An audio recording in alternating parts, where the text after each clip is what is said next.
സംഖ്യാപുസ്തകം അധ്യായം 11. അനന്തരം ജനം യഹോവയ്ക്ക് അനിഷ്ടം തോന്നുമാറ് പിറുപിറുത്തു. യഹോവ കേട്ടു, അവന്റെ കോപം ജ്വലിച്ചു. യഹോവയുടെ തീ അവരുടെ ഇടയിൽ കത്തി പാളയത്തിന്റെ അറ്റങ്ങളിലുള്ളവരെ ദഹിപ്പിച്ചു കളഞ്ഞു.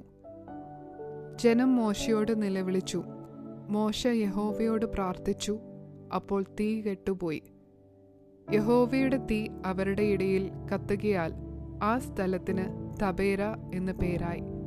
പിന്നെ അവരുടെ ഇടയിലുള്ള സമ്മിശ്രജാതി ദുരാഗ്രഹികളായി. ഇസ്രായേൽ മക്കളും വീണ്ടും കരഞ്ഞുകൊണ്ട്, ഞങ്ങൾക്ക് തിന്മാൻ ഇറച്ചി ആർത്തരും. ഞങ്ങൾ മിസ്രയീമിൽ വെച്ച് വില കൂടാതെ തിന്നിട്ടുള്ള മത്സ്യം, വെള്ളരിക്ക, മത്തങ്ങ, ഉള്ളി, ചുവന്നുള്ളി, ചിറ്റുള്ളി എന്നിവ ഞങ്ങൾ ഓർക്കുന്നു. ഇപ്പോഴോ ഞങ്ങളുടെ പ്രാണൻ പൊരിഞ്ഞിരിക്കുന്നു. ഈ മന്ന അല്ലാതെ ഒന്നും കാണുവാനില്ല എന്ന് പറഞ്ഞു. മന്നയോ കൊത്തമ്പാലരി പോലെയും അതിൻ്റെ നിറം ഗുൽഗുലുവിൻ്റേതുപോലെയും ആയിരുന്നു. ജനം നടന്നു പിറക്കി തിരികല്ലിൽ പൊടിച്ചിട്ടോ ഉരലിൽ ഇടിച്ചിട്ടോ കലത്തിൽ പുഴുങ്ങി അപ്പമുണ്ടാക്കും. അതിൻ്റെ രുചി എണ്ണ ചേർത്തുണ്ടാക്കിയ ദോശ പോലെയായിരുന്നു.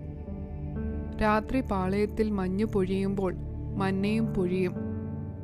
ജനം കുടുംബം കുടുംബമായി ഓരോരുത്തൻ താന്താന്റെ കൂടാരവാതിൽക്കൽ വെച്ച് കരയുന്നത് മോശ കേട്ടു.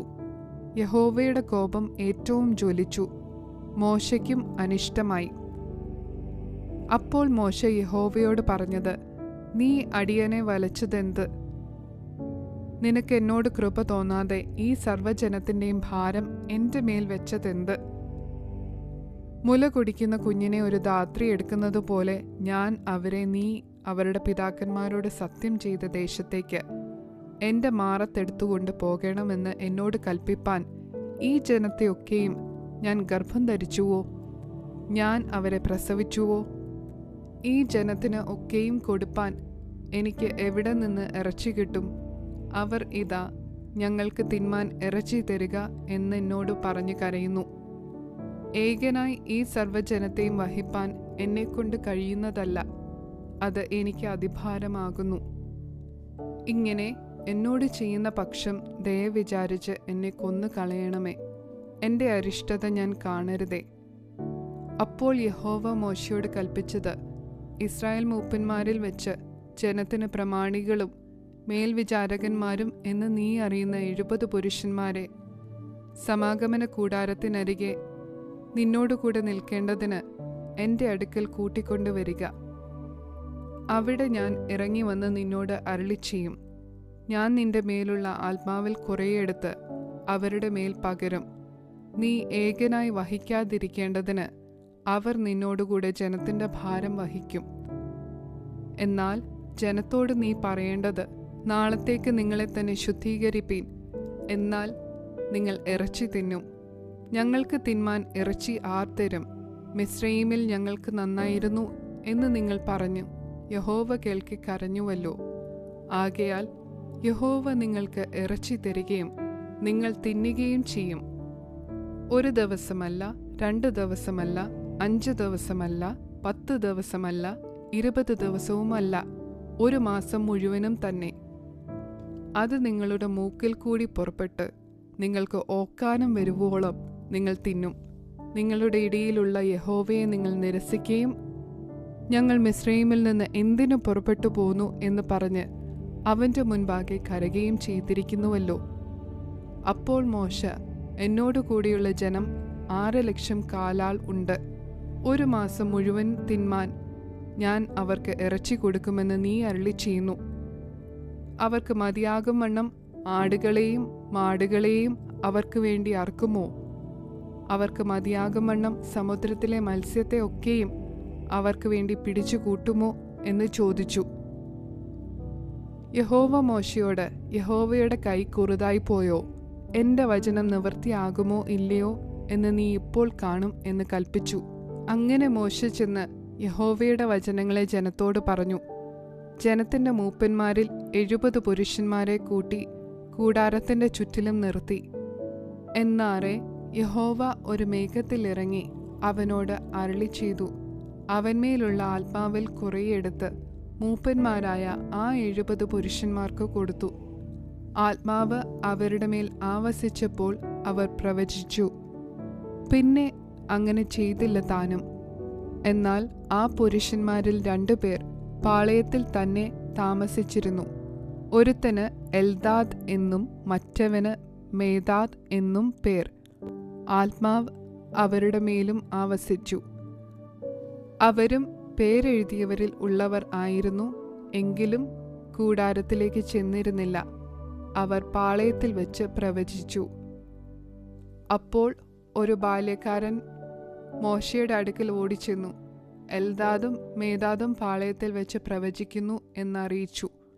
എന്നാറെ നൂന്റെ മകനായി ബാല്യം മുതൽ മോശയുടെ ശുശ്രൂഷക്കാരനായിരുന്ന യോശുവ എൻ്റെ യജമാനനായ മോശയെ, അവരെ വിരോധിക്കണമേ എന്ന് പറഞ്ഞു. മോശ അവനോട്, എന്നെ വിചാരിച്ച് നീ അസൂയപ്പെടുന്നുവോ? യഹോവയുടെ ജനമൊക്കെയും പ്രവാചകന്മാരാകുകയും യഹോവ തൻ്റെ ആത്മാവിനെ അവരുടെ മേൽ പകരുകയും ചെയ്തെങ്കിൽ കൊള്ളായിരുന്നു എന്ന് പറഞ്ഞു. പിന്നെ മോശയും ഇസ്രായേൽ മൂപ്പന്മാരും പാളയത്തിൽ വന്നു ചേർന്നു. അനന്തരം യഹോവ അയച്ച ഒരു കാറ്റ് ഊതി കടലിൽ നിന്നും കാടയെ കൊണ്ടുവന്നു. പാളയത്തിന്റെ സമീപത്ത് ഒരു ദിവസത്തെ വഴി ഇങ്ങോട്ടും ഒരു ദിവസത്തെ വഴി അങ്ങോട്ടും, ഇങ്ങനെ പാളയത്തിന്റെ ചുറ്റിലും നിലത്തോട് ഏകദേശം 2 മുഴം അടുത്ത് പറന്നു നിൽക്കുമാറാക്കി. ജനം എഴുന്നേറ്റ് അന്ന് പകൽ മുഴുവനും രാത്രി മുഴുവനും പിറ്റേന്നാൾ മുഴുവനും കാടയെ പിടിച്ചു കൂട്ടി. നന്നാ കുറച്ചു പിടിച്ചവൻ 10 പറ പിടിച്ചു കൂട്ടി. അവർ അവയെ പാളയത്തിന്റെ ചുറ്റിലും ചിക്കി. എന്നാൽ ഇറച്ചി അവരുടെ പല്ലിനിടയിൽ ഇരിക്കുമ്പോൾ അത് ചവച്ചിറക്കും മുമ്പേ തന്നെ യഹോവയുടെ കോപം ജനത്തിന്റെ നേരെ ജ്വലിച്ചു. യഹോവ ജനത്തെ ഒരു മഹാബാധ കൊണ്ട് സംഹരിച്ചു.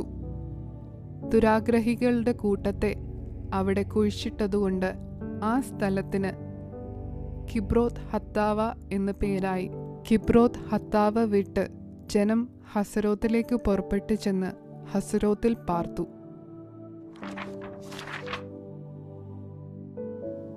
സംഖ്യാപുസ്തകം അധ്യായം 12.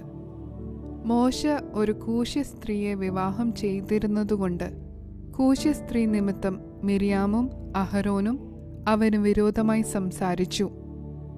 യഹോവ മോശ മുഖാന്തരം മാത്രമേ അരുളി ചെയ്തിട്ടുള്ളുവോ? ഞങ്ങൾ മുഖാന്തരവും അരുളി ചെയ്തിട്ടില്ലയോ എന്ന് പറഞ്ഞു. യഹോവ അത് കേട്ടു. മോശ എന്ന പുരുഷനോ ഭൂതലത്തിലുള്ള സകല മനുഷ്യരിലും അതിസൗമ്യനായിരുന്നു. പെട്ടെന്ന് യഹോവ മോശയോടും അഹരോനോടും മിര്യാമിനോടും, നിങ്ങൾ മൂവരും സമാഗമന കൂടാരത്തിങ്കൽ വരുവീൻ എന്ന് കൽപ്പിച്ചു. അവർ മൂവരും ചെന്നു. യഹോവ മേഘസ്തംഭത്തിൽ ഇറങ്ങി കൂടാരവാതിൽക്കൽ നിന്ന് അഹരോനെയും മിര്യാമിനെയും വിളിച്ചു. അവർ ഇരുവരും അങ്ങോട്ട് ചെന്നു.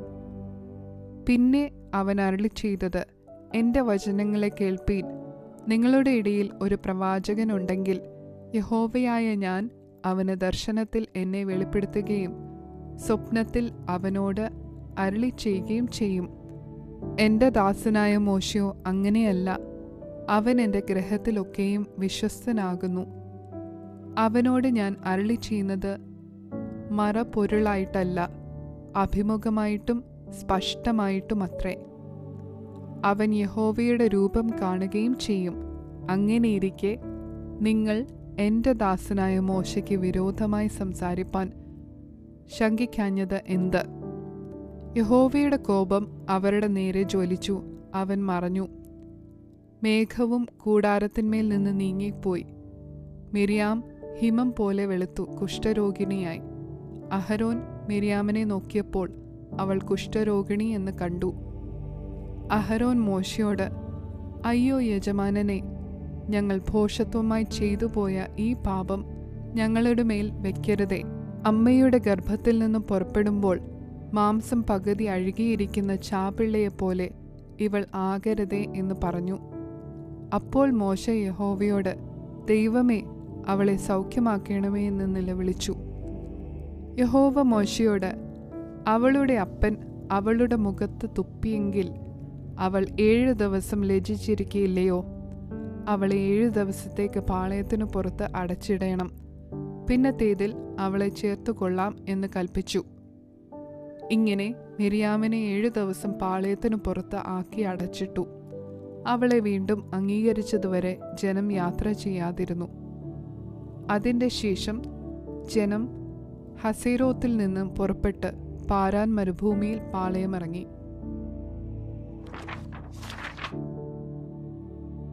സംഖ്യാപുസ്തകം അധ്യായം 13. യഹോവ പിന്നെയും മോശയോട് അരുളിച്ചെയ്തത്: ഇസ്രായേൽ മക്കൾക്ക് ഞാൻ കൊടുപ്പാനിരിക്കുന്ന കനാൻ ദേശം ഒറ്റുനോക്കേണ്ടതിന് ആളുകളെ അയക്ക. അതത് ഗോത്രത്തിൽ നിന്ന് ഓരോ ആളെ അയക്കണം. അവരെല്ലാവരും പ്രഭുക്കന്മാരായിരിക്കണം. അങ്ങനെ മോശ യഹോവയുടെ കൽപ്പന പ്രകാരം പാരാൻ മരുഭൂമിയിൽ നിന്ന് അവരെ അയച്ചു. ആ പുരുഷന്മാരൊക്കെയും ഇസ്രായേൽ മക്കളിൽ തലവന്മാരായിരുന്നു. അവരുടെ പേർ ആവിത്: രൂബേൻ ഗോത്രത്തിൽ സക്കൂറിന്റെ മകൻ ശമ്മൂവ, ഷിമയോൻ ഗോത്രത്തിൽ ഹോരിയുടെ മകൻ ഷഫാത്ത്, യഹൂദ ഗോത്രത്തിൽ യെഫുന്നയുടെ മകൻ കാലേബ്, ഇസാഖാർ ഗോത്രത്തിൽ യോസെഫിന്റെ മകൻ ഈഗാൽ, എഫ്രയീം ഗോത്രത്തിൽ നൂന്റെ മകൻ ഹോശേയ, ബെന്യാമീൻ ഗോത്രത്തിൽ റാഫൂവിന്റെ മകൻ പൽത്തി, സെബൂലൂൻ ഗോത്രത്തിൽ സോദിയുടെ മകൻ ഗദിയേൽ, യോസെഫിന്റെ ഗോത്രമായ മനശ്ശെ ഗോത്രത്തിൽ സൂസിയുടെ മകൻ ഗദ്ദി, ദാൻ ഗോത്രത്തിൽ ഗമല്ലിയുടെ മകൻ അമിയേൽ, ആശേർ ഗോത്രത്തിൽ മീഖായേലിന്റെ മകൻ സെഥൂർ, നഫ്താലി ഗോത്രത്തിൽ ഒബ്സിയുടെ മകൻ നഫ്താലി, ഗാദ് ഗോത്രത്തിൽ മാഖിയുടെ മകൻ ഗയൂവേൽ. ദേശം ഒറ്റുനോക്കുവാൻ മോശ അയച്ച പുരുഷന്മാരുടെ പേർ ഇവ തന്നെ. എന്നാൽ മോശ നൂന്റെ മകനായ ഹോശേയയ്ക്ക് യോശുവ എന്ന് പേരിട്ടു. മോശ കനാൻ ദേശം ഒറ്റുനോക്കുവാൻ അവരെ അയച്ച് അവരോട്: നിങ്ങൾ ഈ വഴി തെക്കേ ദേശത്ത് ചെന്ന് മലയിൽ കയറി, ദേശം ഏതു വിധമുള്ളത്, അതിൽ കൂടിയിരിക്കുന്ന ജനം ബലവാന്മാരോ ബലഹീനരോ ചുരുക്കമോ അധികമോ, അവർ പാർക്കുന്ന ദേശം നല്ലതോ ആകാത്തതോ, അവർ വസിക്കുന്ന പട്ടണങ്ങൾ പാളയങ്ങളോ കോട്ടകളോ, ദേശം പുഷ്ടിയുള്ളതോ പുഷ്ടിയില്ലാത്തതോ, അതിൽ വൃക്ഷമുണ്ടോ ഇല്ലയോ എന്നിങ്ങനെ നോക്കി അറിവിൻ. നിങ്ങൾ ധൈര്യപ്പെട്ട് ദേശത്തിലെ ഫലങ്ങളും കൊണ്ടുവരുവീൻ എന്ന് പറഞ്ഞു. അത് മുന്തിരിങ്ങ പഴുത്തു തുടങ്ങുന്ന കാലം ആയിരുന്നു. അങ്ങനെ അവർ കയറിപ്പോയി സീൻ മരുഭൂമി മുതൽ ഹാമാത്തിന് പോകുന്ന വഴിയായി രഹോബ് വരെ ദേശത്തെ ശോധന ചെയ്തു. അവർ തെക്കേ ദേശത്തുകൂടി ചെന്ന് ഹെബ്രോനിലെത്തി. അവിടെ അനാക്കിന്റെ പുത്രന്മാരായ അഹീമാനും ശേഷായിയും തൽമായിയും ഉണ്ടായിരുന്നു. ഹെബ്രോൻ മിസ്രൈമിലെ സോവാറിന് 7 സംവത്സരം മുൻപേ പണിതതായിരുന്നു. അവർ എസ്കോൽ താഴ്വരയോളം ചെന്ന് അവിടെ നിന്ന് ഒരു മുന്തിരിവള്ളി കുലയോടെ പറിച്ചെടുത്ത് ഒരു തണ്ടിന്മേൽ കെട്ടി 2 പേർ കൂടി ചുമന്നു. അവർ മാതളപ്പഴവും അത്തിപ്പഴവും കൂടെ കൊണ്ടുപോന്നു. ഇസ്രായേൽ മക്കൾ അവിടെ നിന്ന് മുറിച്ചെടുത്ത മുന്തിരിക്കൊല നിമിത്തം ആ സ്ഥലത്തിന് എസ്കോൽ താഴ്വര എന്ന് പേരായി. അവർ 40 ദിവസം കൊണ്ട് ദേശം ഒറ്റുനോക്കി കഴിഞ്ഞു മടങ്ങി വന്നു. അവർ യാത്ര ചെയ്ത് പാരാൻ മരുഭൂമിയിലെ കാദേശിൽ മോശയുടെയും അഹരോന്റെയും ഇസ്രായേൽ മക്കളുടെ സർവ്വസഭയുടെയും അടുക്കൽ വന്ന് അവരോടും സർവ്വസഭയോടും വർത്തമാനം അറിയിച്ചു. ദേശത്തിലെ ഫലങ്ങളും അവരെ കാണിച്ചു. അവർ അവനോട് വിവരിച്ചു പറഞ്ഞതെന്തെന്നാൽ: നീ ഞങ്ങളെ അയച്ച ദേശത്തേക്ക് ഞങ്ങൾ പോയി. അത് പാലും തേനും ഒഴുകുന്ന ദേശം തന്നെ. അതിലെ ഫലങ്ങൾ ഇതാ. എങ്കിലും ദേശത്ത് പാർക്കുന്ന ജനങ്ങൾ ബലവാന്മാരും പട്ടണങ്ങൾ ഏറ്റവും ഉറപ്പും വലുപ്പവും ഉള്ളവയുമാകുന്നു. ഞങ്ങൾ അനാക്കിന്റെ പുത്രന്മാരെയും അവിടെ കണ്ടു. അമാലേക്കർ തെക്കേ ദേശത്ത് പാർക്കുന്നു. ഹിത്യരും യബൂസ്യരും അമോര്യരും പർവ്വതങ്ങളിൽ പാർക്കുന്നു. കനാന്യർ കടൽക്കരയിലും യോർദാൻ നദീതീരത്തും പാർക്കുന്നു. എന്നാൽ കാലേബ് മോശയുടെ മുൻപാകെ ജനത്തെ അമർത്തി: നാം ചെന്ന് അത് കൈവശമാക്കുക, അത് ജയിപ്പാൻ നമുക്ക് കഴിയും എന്ന് പറഞ്ഞു. എങ്കിലും അവനോടുകൂടെ പോയിരുന്ന പുരുഷന്മാർ: ആ ജനത്തിന്റെ നേരെ ചെല്ലുവാൻ നമുക്ക് കഴിയുകയില്ല, അവർ നമ്മിലും ബലവാന്മാർ ആകുന്നു എന്ന് പറഞ്ഞു.